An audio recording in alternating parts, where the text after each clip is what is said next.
Je fais partie d'un petit collectif, il n'y a personne pour leur dire.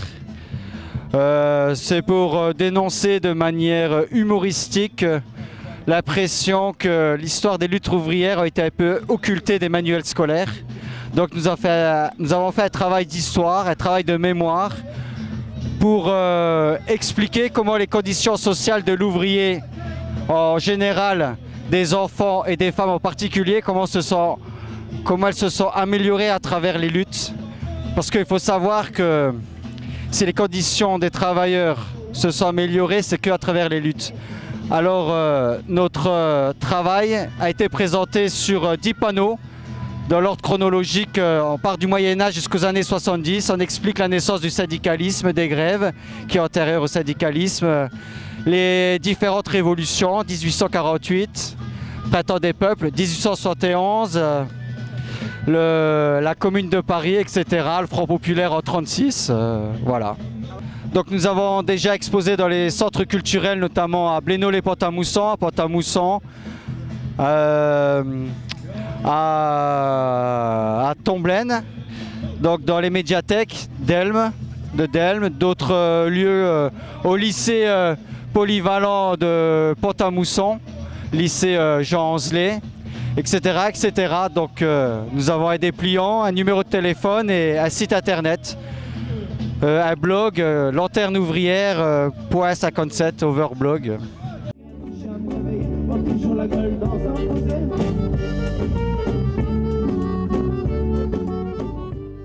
Bonjour, je me présente, Christian Simon Lacroix, responsable des frontaliers français pour le plus grand syndicat luxembourgeois, l'OGBL. Le plus grand syndicat luxembourgeois, y compris en termes de frontaliers français, puisqu'on a plus de 30 000 membres, 30 000 de nos membres qui sont frontaliers français. Et nous avons 3 sections en France, une à Volmerange, une à Thionville et une à Audun. Et là, il s'agit de la section de Volmerange aujourd'hui qui organise à Algrange en octobre, à mi-octobre ou alors la 3e semaine d'octobre, organisera pour la 7e édition le Salon des Frontaliers, qui est un rendez-vous unique puisque le même jour, dans un même lieu, les frontaliers auront la chance d'avoir à la fois les administrations luxembourgeoises et à la fois les administrations françaises. Pour tout ce qui concerne la sécurité sociale, les allocations familiales, les impôts, l'invalidité, la pension, le chômage et également il y aura un stand dédié aux problèmes de droit du travail ou autres organisés par l'OGBL. Ça représente à peu près entre 20 et 25 stands.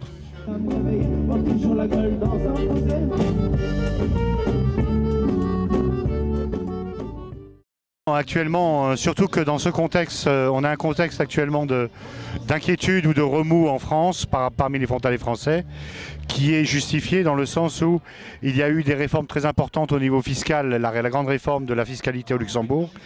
Et puis, il y a maintenant cette nouvelle convention fiscale entre la France et Luxembourg qui se renforce normalement à partir de 2020 et qui revient sur le dogme de l'exonération traditionnelle entre la France et Luxembourg et dans lequel il y aurait, avec le nouveau format OCDE des conventions bilatérales fiscales entre pays, une certaine différentielle, la méthode de l'imputation, ça s'appelle comme ça techniquement, une certaine différentielle qui pourrait avoir lieu selon un certain nombre de revenus, un certain montant de revenus entre la France et le Luxembourg. Depuis des années, qu'il y ait enfin la mise en place d'une vraie Europe sociale.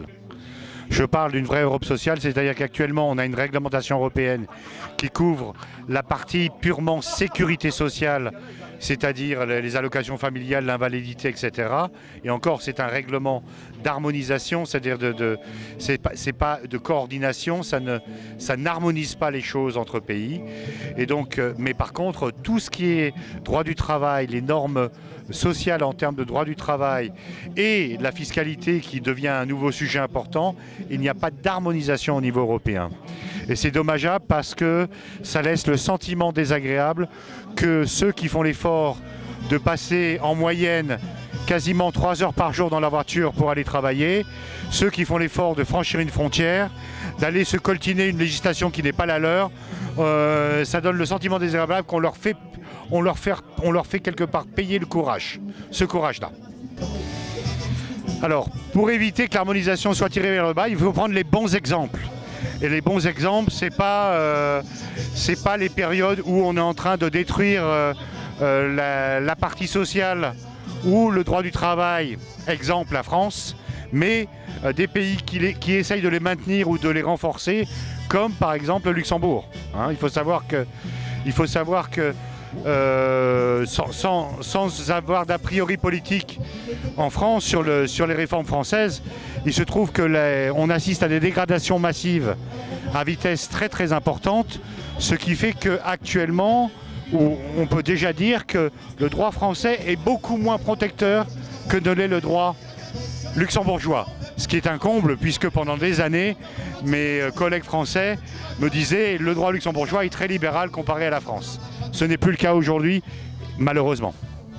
Alors, je suis Laurence Burger, je suis professeure documentaliste dans un lycée à Sarreguemines. Je suis venue jusqu'ici pour parler des lois qui sont en train d'être votées concernant l'éducation nationale et également la réforme des lycées et du bac. Déjà, le climat de l'école, il est vraiment devenu délétère. Il y a alors on appelle ça, Monsieur Blanquer, le ministre de l'Éducation nationale, appelle ça loi pour la confiance, mais il y a vraiment une défiance par contre qui s'est installée. La loi pour la confiance, elle a plein de thèmes, elle peut paraître un peu fourre-tout, mais ça commence déjà par l'article 1 qui vise à museler la parole des enseignants en les rappelant à un certain devoir de réserve, donc de ne pas critiquer l'éducation nationale, l'institution. Par rapport au lycée, moi je vais parler déjà par rapport aux réformes du lycée, là, le changement du bac fait que les jeunes sont obligés d'avoir une stratégie dès la fin de la 3e à choisir des spécialités qui vont leur permettre de leur ouvrir le maximum de portes sur l'enseignement supérieur. Or, c'est très difficile à cet âge-là d'avoir déjà une vision. La disparition des conseillers d'orientation qui sont devenus des psychologues et qui n'ont plus leur fonction d'orientation, ça retombe sur les professeurs principaux qui ne sont pas formés pour ça, fait que tout le monde ne sera pas armé de la même façon pour pouvoir créer son parcours. En plus de ça, c'est une réforme qui a pour but essentiel de réduire les heures d'enseignement, c'est-à-dire de supprimer des postes de fonctionnaires.